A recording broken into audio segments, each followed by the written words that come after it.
Hi, everyone. Welcome.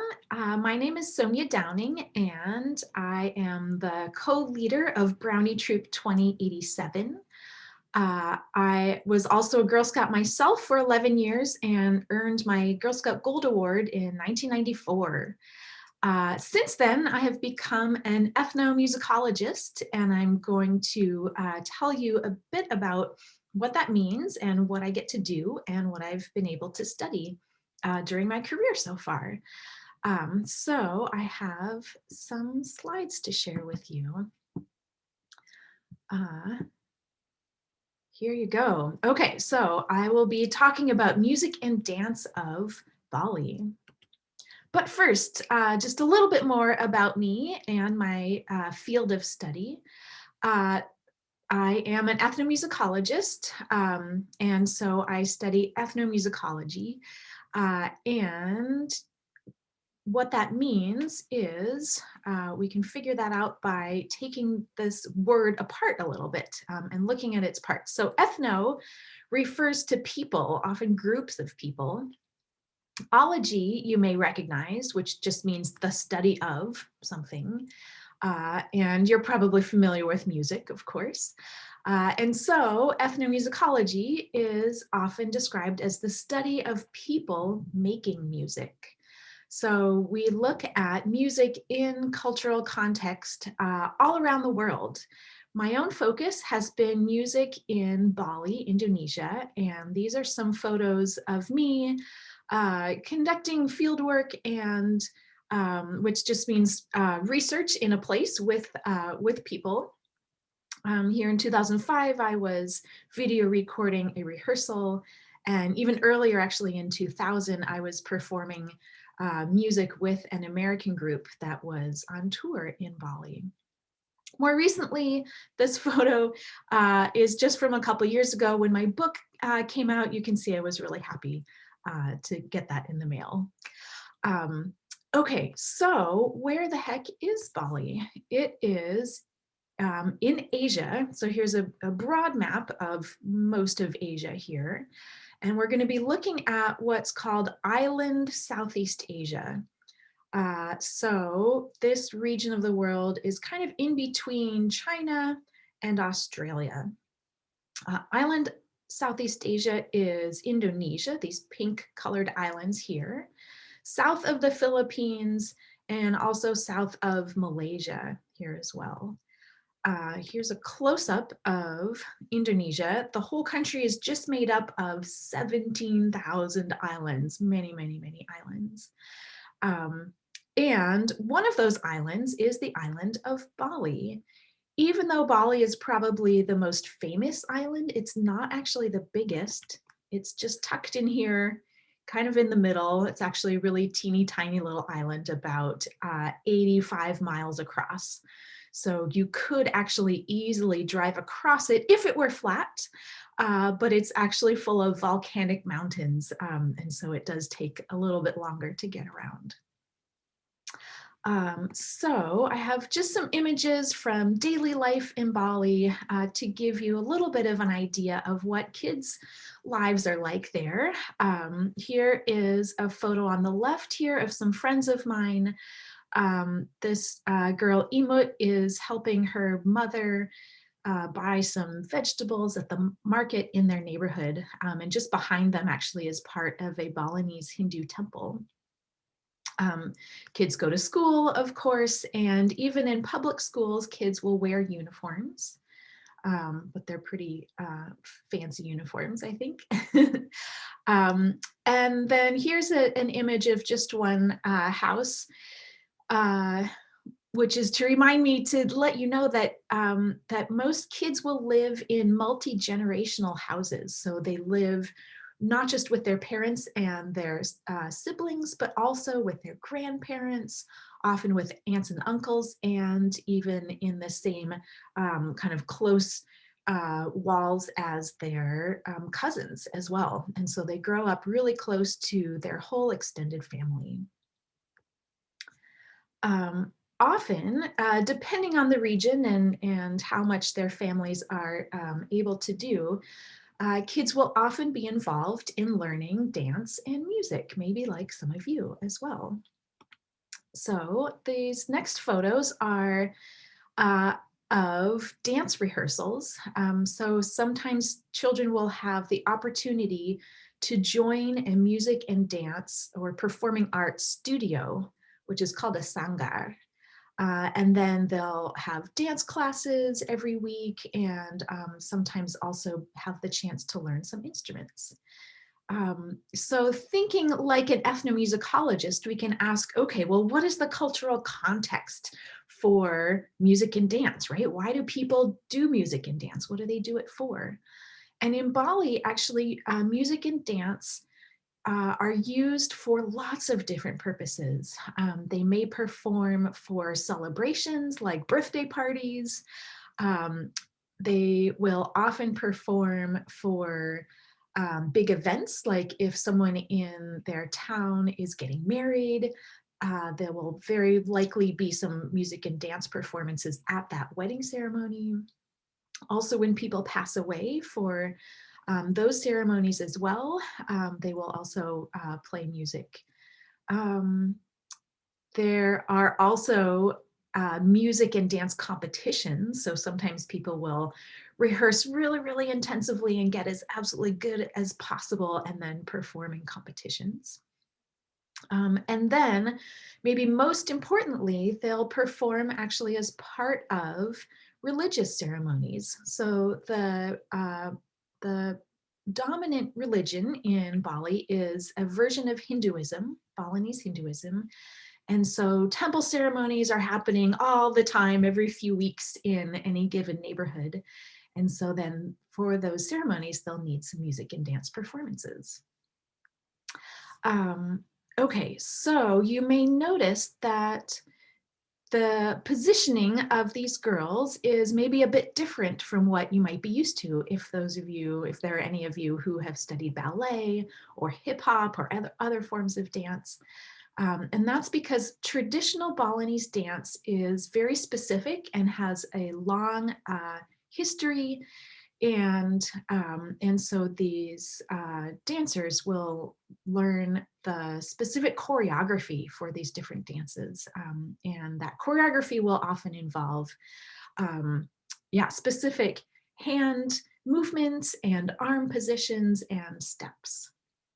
So I'm going to show you about 2.5 minutes of a dance performance. It looks like this was for a temple ceremony. So you can see the stage here is decorated with palm leaves and other decorations here by the door. There's umbrellas in the background. So even the stage area is really highly decorated. You can see flower petals all over the place. Everything is very ornate. And then you can also see the dancer's costume is really complicated, right? So there are gold leaf patterns on the fabric, and then parts of the fabric are also decorated with beads and gems and jewels. And it's just all many, many layers of fanciness.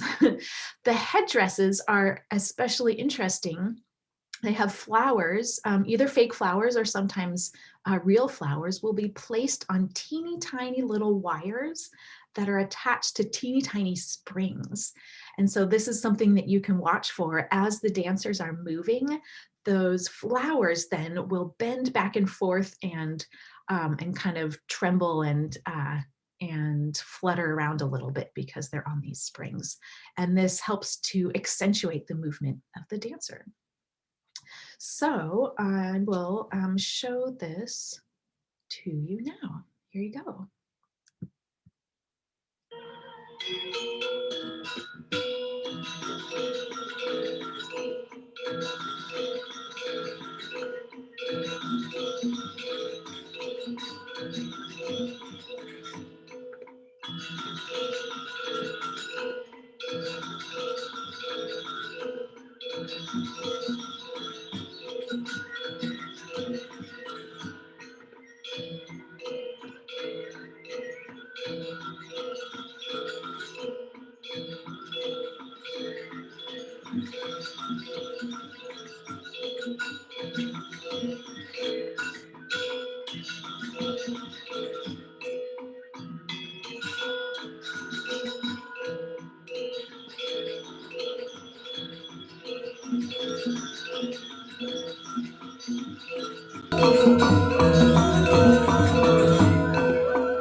Okay, so that's just an excerpt, just an introduction to the Balinese dance called Legong Lasem. If you're interested and want to see more, you can search on YouTube for more Balinese dance. And especially if you type in the word Legong, Legong, that will get you to some more great videos, I'm sure. Okay, so in this video, you saw off to the right, occasionally the camera would move over, and then you could see the musicians that were playing the music that's used to accompany Balinese dance. So this is a drawing of those instruments. So the word for traditional music in Bali, a lot of the kinds of traditional music anyway, is gamelan, this word here. These are Balinese gamelan instruments. Gamelan is kind of like the word orchestra in that it refers to the whole set of instruments, and it can also mean the group of people that play those instruments. So there are big gongs that have a really deep, low, resonant sound. There are drums. Occasionally you'll have a string instrument like the rabab here, or bamboo flutes called suling. But what I want to focus on are these gangsa instruments over here on the left side of the drawing. These instruments are kind of similar to xylophones, or even more similar to a marimba, if you're familiar with that instrument, in that there are metal keys, often over some sort of tube or resonator that we call it. And that tube helps to make the sound a bit louder and last longer each time you strike the key. What I'm going to do in just a minute is to demonstrate how you might play a gangsa instrument in just a second. So here's a close-up photo of a teen girls gamelan rehearsal that I took a few years ago. And you'll see that these girls are helping teach each other, actually. They do have coaches and music teachers, but often in rehearsal, if there are some members who already have learned a part earlier, they might actually turn around in their seats and help the other ones behind them. And so you see them actually playing on the same instrument. This is just part of the process of learning. You wouldn't see musicians do this in a performance, but it's neat to see it happen in rehearsal. So here you can see these keys All of the metal in gamelan instruments is made out of bronze. The metal is bronze. And then they're struck with these wooden mallets that are kind of shaped like hammers. So I'm going to ask my assistant, who is my daughter, Audrey, who's a brownie. We're going to demonstrate on a practice instrument in just a second. Okay, here we are. This is Audrey, and we'll be demonstrating this gangsa instrument. So this is just a practice instrument that our friend made out of actually aluminum keys. So the sound is a little bit different, but the construction and the tuning is the same. But you'll see that it's a lot more simple. It's not so ornately carved and beautifully painted and everything. But you can get a sense of how it sounds, and then we're going to demonstrate the special way that gamelan music in Bali is played. So Audrey's going to demonstrate the scale because you probably already heard that the tuning is pretty different from Western music. So if anyone has played piano or guitar or sung in a chorus or anything like that, you're actually using different notes than they do in Bali.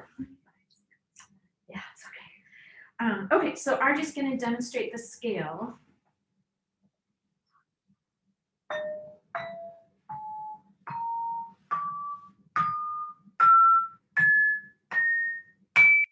Great, you want to come back down even louder?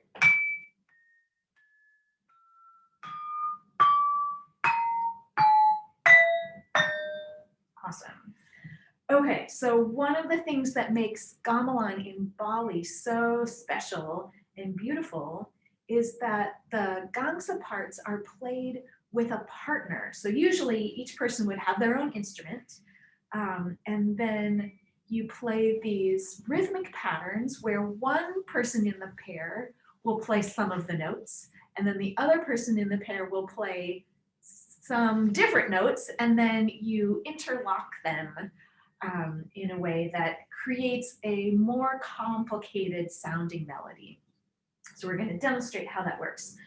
First, we're going to play one of the parts, which is called, Audrey's going to play one of the parts, which is called polos. Here you go.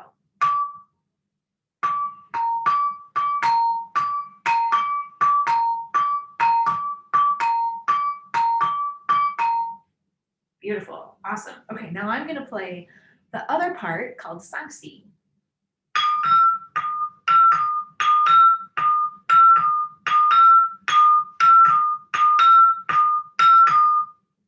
Now we're going to play those two parts at the same time and listen to what happens.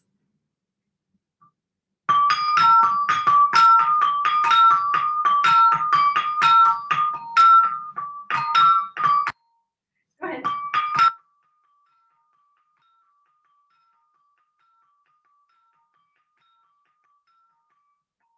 Awesome.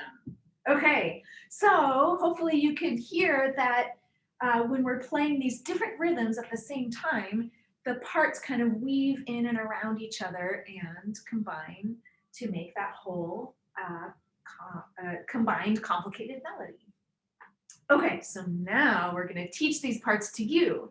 So you're going to sing along with the polos part. And the way we sing that is we sing ning, nan, ning, ning, nan, ning, nan, ning, ning, nan, ning, nan, ning, ning, nan, ning, nan, ning, ning, nan, ning, nan, ning, ning, nan, ning, nan, ning, ning, nan, ning, nan, ning, ning, nan, ning, nan,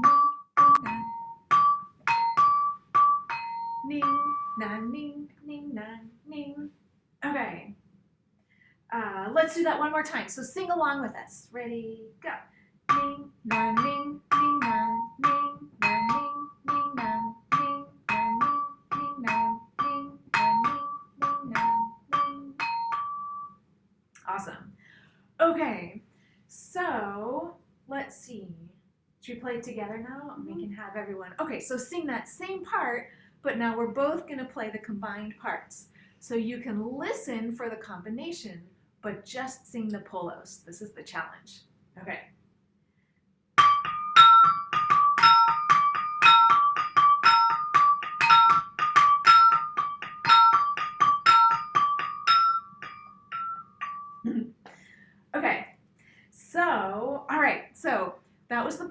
part. Now I'm going to teach you the sangsi part.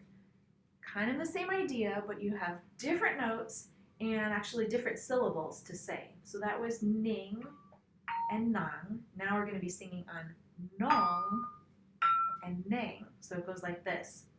Nong ning nong ning nong nong ning nong ning nong nong ning nong ning nong nong ning nong ning nong nong ning nong ning nong. The tricky part about the sangsi is that it starts actually after the beat. So you can see where I'm tapping on my thigh here. Instead of starting together, you have to wait just a little bit. No ning, no ning, no, no ning, no ning, no, no ning, no ning, no, no ning, no ning, no. Okay, so now try singing along just with the sangsi. Just with the sangsi. So actually, Audrey, can you clap the beat? No ring, no ring, no ring, no ring, no ring, no ring, no ring, no ring, no ring, no ring. Awesome. Okay, now sing along with the sangsi, and we're going to play both parts together. So if you're up for it, you can listen to the whole combined part, the whole combined melody, but just sing the sangsi part, just like you were doing.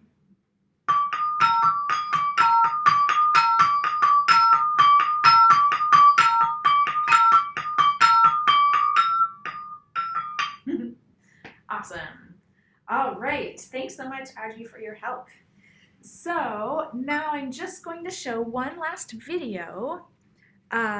This is of a girls gamelan group in Bali, and they're going to be, this is a video of this group performing a much more complicated piece.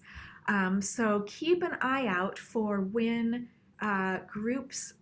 when pairs of these musicians are playing these interlocking parts like this, or alternating rhythms. Okay, here's another photo of girls in a rehearsal. Now this is a different group, but you can keep your eyes on, when the gangsa players are playing, interlocking with each other, and then you'll also see some of the other instruments in the gamelan ensemble as well. Here's just a couple minutes of this girls group.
All right, I hope you enjoyed this introduction to music and dance in Bali and ethnomusicology.